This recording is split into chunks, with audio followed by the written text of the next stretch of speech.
What's up, everybody? SuperDorks fan here for Mustang Weekly Update number 63 on this Friday. So, what a week it has been. I am happy to report that everything is okay with the car right now. But first, before I get into this whole thing, I just want to first thank you guys for your support on the Jeep Wrangler review that I posted up this week. And I want to thank you for your support of, other vehicles. I did the Chevy Silverado pickup truck a couple of weeks ago, and that is like over 100,000 views already. And so I just really, really appreciate you guys' support, because I feel like that's a great way to grow the channel, is by, including different types of vehicles that I normally hadn't done before, and do them with a fun, positive spin and not be super serious about them, because I'm clearly not a truck person or an SUV person, but to still show those vehicles, because I still focus on this channel being about consumer advice, and I'm showing you guys a car so that you're more prepared as far as going out and buying one and, deciding for yourself whether or not it's a car you would actually want to own. It's not just about me driving cool cars and showing off the cool cars I'm driving. I'm actually trying to give you guys, good solid advice, and a lot of you even follow up with, messages on Facebook and Twitter and things like that, asking me for more advice in regards to your car buying stuff, and I really love helping you guys out. It really makes me feel good whenever, after it's all said and done, you send me a picture of a car that you bought, and you thank me for the help and everything, and so it just really makes me feel good. So that is my focus. So I really love doing, different types of cars and expanding the audience. I think it's going to be a great way for this channel to grow in the future. So I really appreciate your support and all the positive feedback that I got on stuff that isn't a fast performance car, and that was really great to see. So thank you guys for that. As far as the Mustang, so I also want to thank you guys again.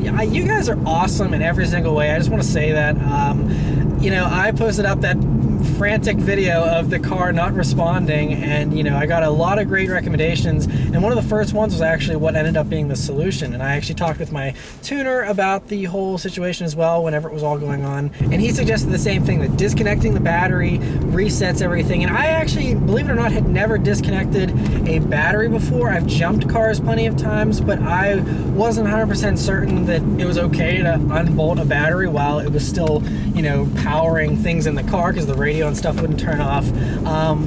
But once I figured out that was safe to do, then I went ahead and did that, and that fixed it, and everything was fine. And I've heard that there's a lot of other Ford products do the same thing. I heard that Ford kind of went cheap with the electronics in certain areas, and so that is why that happens every once in a while. But there's other cars that I've heard from the comments from you guys that other cars have the same issue. Not a big deal, just the more computerized cars get, it's kind of just like how you got to reset your phone every once in a while. It's the same kind of deal. And it's I'm not really going to hold that against the car. It's just a simple little thing. But yeah, that's as far as that whole issue is concerned. Now, as far as the issue that I talked about in the weekly update last week of the car not running quite right whenever I was doing the data logs, and it was showing that there was a slight timing issue and a little bit of a turbo issue or something going on that was a little bit off.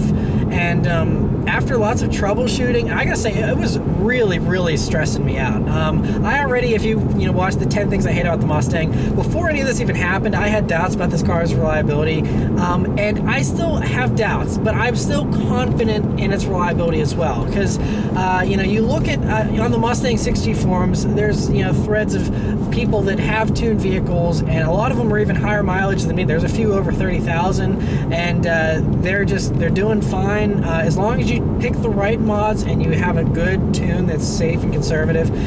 Then you're fine. And speaking of the tune, I was able to film my review of the Tune Plus tune. That'll hopefully be going up this weekend, so definitely stay tuned for that.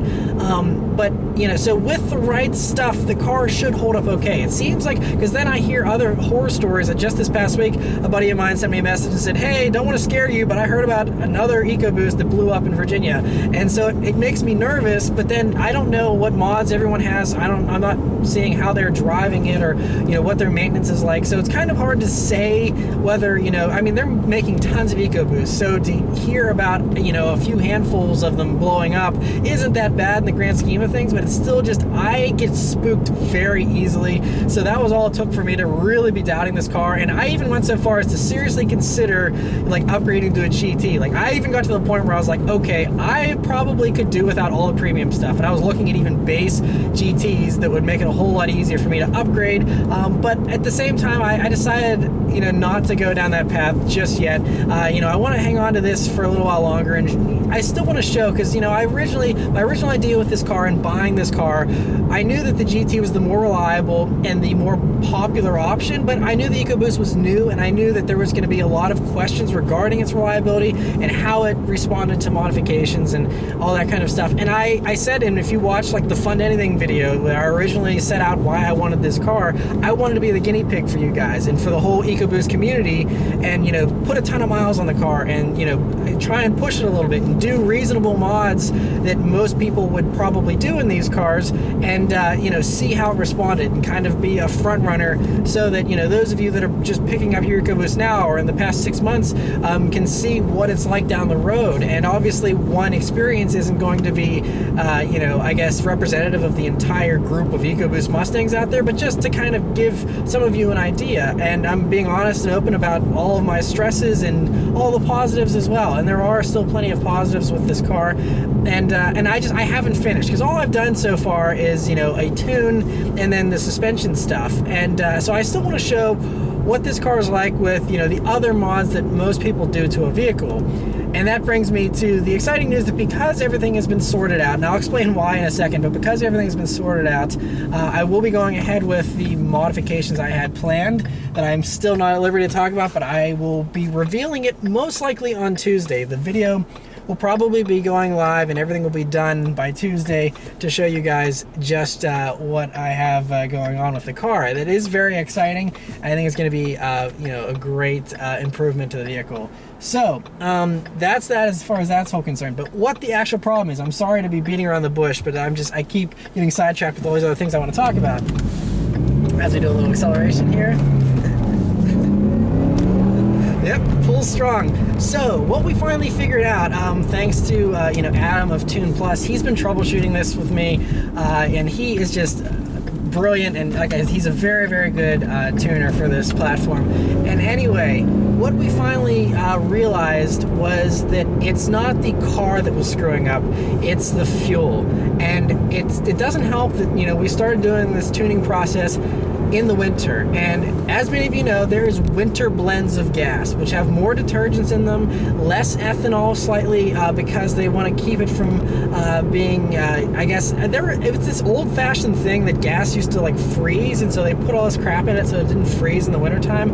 I didn't think they still did that much anymore, because they've, you know, increased the additives and they've made the blends better so that they resist, you know, freezing more. But I think they still are putting detergents in, because what Adam actually had me end up doing was going and getting E85 and just putting a little bit in. I put like 1.75 gallons in a near full tank of gas of 93, and that just brought up the ethanol content. And then I did a data log after that, and everything was perfect. Like everything was spot on, exactly 100% the way the car is supposed to run. So we're thinking that it's just because the ethanol content is screwed up in the gas currently here in the Northeast, that we get terrible gas, and so that's just what we're thinking the issue is. And so you know, fingers crossed everything is good, but he said this is the first time my car's, you know, been running 100% totally good as far as the data logs are concerned. Like I said, I've never noticed that the car has seemed to have been driving fine for me. It's just when you put it under this microscope and all these little things that are wrong. So anyway, that is the reason why, apparently, is because of the winter blend of gas. So I don't want to go and constantly top off with E85 every time I fill up my gas tank.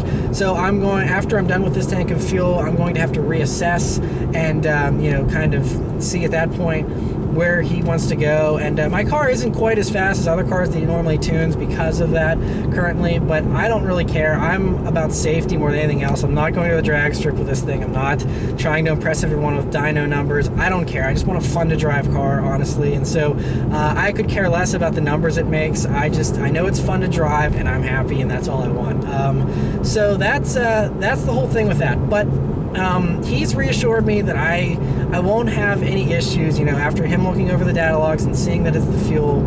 He's like, I don't think you don't have any reason to be paranoid. It's going to be okay. And he kind of reassured me and talked me off the ledge, so to speak. So So I'm going to be hanging on to this for a while. I'm very excited for the new mods, and I think it's going to be a great year with this car, hopefully.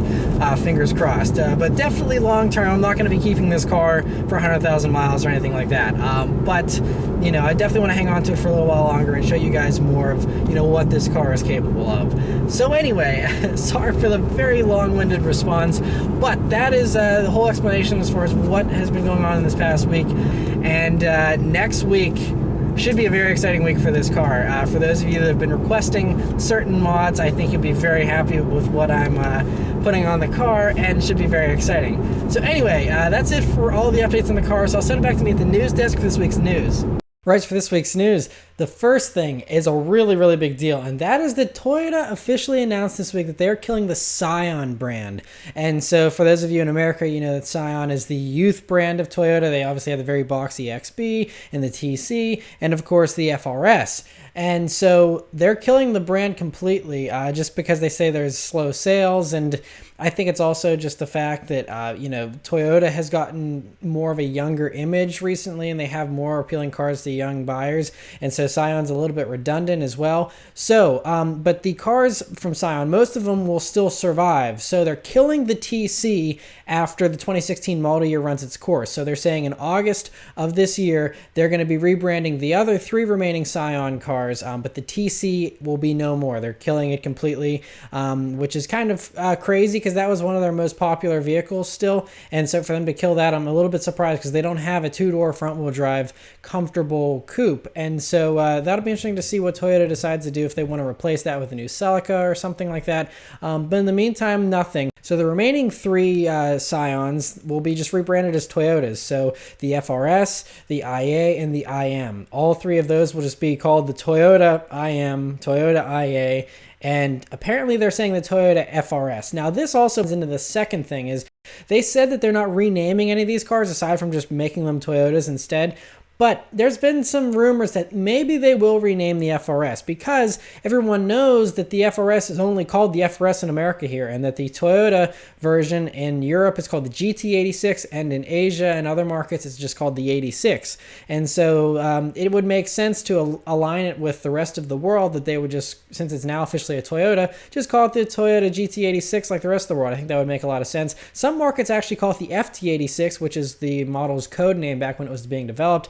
That would be another option, but just calling it the Toyota FRS, I don't know, it doesn't sound as good in my opinion, but we'll just have to wait and see what they end up doing. They said they're going to be redoing all the branding and stuff in August, and so at that point we'll know, you know, all the new names and whatnot. But this model year will run its course though for the Scion brand. It's not effective immediately, but if you want a Scion, you better go out and get one soon, because they're going to quit making them here in a couple of months, I'm sure. So that's the big news as far as all that stuff is concerned. Other Toyota news is that they officially bought all of Daihatsu. In other markets, in other parts of the world, they make small, affordable vehicles. They were owned mostly by Toyota already, but Toyota buying them out completely now has paved the way for them to work more closely together. Daihatsu is actually the people that came up with the Scion XB, the original boxy one, and so that was just rebadged as Scion here for America. But so they specialize in those kind of cool little vehicles, and so that is you know, what they're going to be working on, and they're going to be sharing stuff with Toyota and whatnot. So expect to see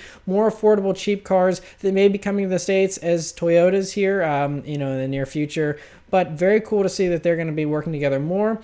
And then the last Toyota story this week is the new Toyota CHR, which was supposed to be a Scion originally, a little crossover that everyone thought would save Scion, is actually going to end up being a Toyota now, of course. And it's going to compete with the Honda, you know, the little HRV and all those smaller little, you know, Mazda CX-3 and things like that. And we know it's going to have a coupe type kind of, you know, crossover look to it, so the rear hatch will be less usable than a regular SUV, but should be very aggressive in the styling and look much like the concept car that we saw last year. So cool to see that out running around. And now for some Mustang news. Now this actually came out last week, but it already had released after I had filmed the weekly update, so I didn't have a chance to talk about it until this week. And that is that they announced new colors for the 2017 Mustang, along with also announcing that the California Special will continue on for 2017. Now we don't know if there's going to be any other changes as far as, you know, mechanically or exterior interior wise, but we know that they're going to be killing 3 colors and adding 3 new colors. So the three colors that they're killing, unfortunately, are my guard green color that I love, which means that is going to be going away, and there's not any greens at all in the Mustang lineup once again. So that's being killed off. The other colors that are being killed off are competition orange, which is another cool color because there's a couple different reds, but there was no orange aside from competition orange. Now there is no more orange, and then they're also killing the deep impact blue and replacing it with lightning blue, which is a slightly lighter shade, almost looks like Road Rally blue, and is I think a really nice color. It's already debuted on the Fusion, so that's you can see the picture of the Fusion. It looks like it's a pretty good color, but the other two new colors that they're going to be introducing, speaking of blues, they're also going to be reintroducing grabber blue off of course, the 2013 and 2014 Mustangs, and that color goes way back to the 60s as well. And then the last new color is a new called white platinum metallic, which is going to be more like a pearl creamy white, and they're still going to have the regular Oxford white for those that want a flat gloss white, but this will, as you can see, again, this was another color that first debuted on the Fusion, and you can see how it looks from the pictures. Now normally cars that are that type of color pictures don't do it justice, but it has a really deep rich metallic finish to it, which should be a cool color again as well. But I wish there was oranges, I wish there was green. They completely got rid of those. I'm keeping my fingers crossed that for 2018 they reintroduce some more exciting colors as well, because I don't think you need to have two different whites, even really two different blues is a little bit of an overkill, two different reds. Just I don't know, but that's just my personal opinion. We'll have to see. I mean, they kind of judge this based on how popular the colors are. So the ones that sell, they keep around. The ones that don't sell, they get rid of. And so we'll have to see what the sales numbers show here for the 2017 model year. Other muscle car news is we once again saw the Camaro ZL1 convertible out testing, and we know it's going to be a beast. It's probably going to have the same motor as the new CTSV and of course the Corvette Z06. So 640 horsepower is the guess right now. Who knows, if that'll be detuned to, give it a little bit of space from the upper competition and, the higher end GM models, or if it's just going to have the same motor. But great to see that it's out testing. Hopefully we'll see this car soon. I was expecting to see this at Detroit, the unveil of the ZL1, and it didn't happen. I'm hoping that they debut it here at the New York Auto Show in April. That would be the next logical step, I think. Hopefully we'll see it then, because it'd be great to see what's hiding under all that camouflage. Other GM news, speaking of another car that's being discontinued, there's a report. Now, this isn't 100% confirmed yet, but there's a report that they're killing the Cadillac ELR, which is, of course, the Chevy Volt, based coupe from Cadillac that never really sold well. I think they said they sold 1,000 of them last year, and that was it. Even despite, it was super expensive when it first came out, and then they had all these different lease deals and things to make it super cheap. And they're still just not moving, unfortunately, which is sad because I think it's a very cool looking and it's a very good, technologically impressive car that's great for someone that doesn't want a Chevy Volt and wants to, have a good, economy kind of commuter car that's a little more luxurious. I think it's a really cool option. So it's sad to see that, they're saying most likely it's going to be on its way out, which isn't a surprise really, but still sad to hear nonetheless. And the next story, for those of you that are worried about autonomous cars taking over eventually, you have a friend in Porsche. So according to the company CEO Oliver Bloom, he did an interview recently with a German newspaper and said basically, he said everyone who buys a Porsche wants to drive it themselves, that they don't want to be driven in their Porsche, that they want to drive it themselves. It's, I guess a pure driving experience in the fact that you have to drive it yourself in these crazy times. And so he also is against, like phone integration a whole lot. I believe Apple CarPlay is coming to Porsche and stuff, but he says an iPhone belongs in your pocket, not on the road. And so he's very, focusing on the puristic driving experience of driving a car and not being messed with technology too much. And although they said they're going to be introducing more plug-in hybrids, including a 911 that might be fully electric at some point. And so, they're working on stuff that's technologically advanced and stuff, but he says that they plan on keeping Porsches without any autonomous technology at all, which is really, really good to hear. At least for the sports car range, that makes total sense. And so very, very good to hear that. And so, yeah, hopefully Porsche keeps that stance, even if times change in 5 years or so. And then the last story story this week is that Polestar, the Volvo in-house tuner, they have a package for the XC90 to give it a little bit more power, and they're doing the same thing they just announced this week. They're extending that same performance upgrade to the S60, V60, and XC60 T6, which it'll give it about 4 more horsepower and I think like 23 extra pound-feet of torque. But they say it's more than just the performance upgrade, because obviously there's not a whole lot there performance-wise that they've added. It's more about the transmission tuning, they say, and just the whole overall package that is what is really what they are focusing on. It's a $1,500 upgrade. You can do it to a Volvo you currently own or to a new one, of course. And $1,500, that's a good little bump, I think. It's well worth the little extra price for the little bit of extra horsepower, I think. And so very cool to hear that. But anyway, that's it for all the news this week, guys. So send it back to me in the car. Alrighty, so I leave you guys with a nice little acceleration here. Like I always do. Yeah. Yep. And that's how you know it's fast. Whenever you gotta hit the brakes sooner than you did before. Can't go too fast, obviously. Gotta be somewhat respectful of the speed limits here.